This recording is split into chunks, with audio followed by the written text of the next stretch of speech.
Let's continue the conversation with Mr. Rong Ying, Vice President of the China Institute of International Studies. Mr. Rong, it's always good to have you with us. Now, President Xi said China and Australia can be mutually successful partners without historical enmities or fundamental conflicts of interest. How do you see his comments? Well, I think President Xi's remarks defines clearly the nature and the feature of the stabilization of the China-Australia relationship, and also I think serves as a logic, starting point to understand the reasons for the importance of the relationship. Remember, I think 50 years ago, when the former Prime Minister of Australia, Gough Whitlam, and made the historical trip to China, I think the vision and the leadership that exercised that China and Australia did not have any historical problems.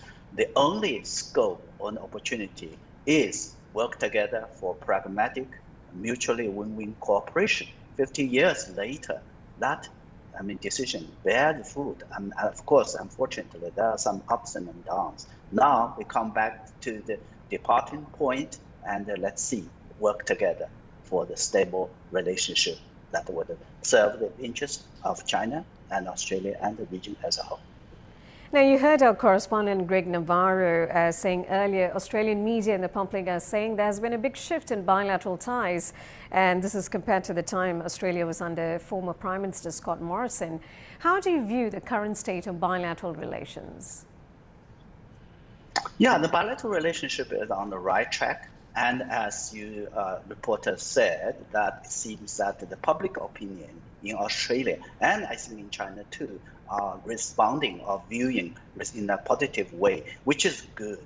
And of course, I think we need to work very carefully, and most importantly, I think to manage the expectations, and also to ensure, I think, the relationship will remain on the right track, bring more benefits, more reinforcing in a more positive way for a steady and healthy relationship. Mr. Rong, a pleasure speaking with you. Thank you for your time.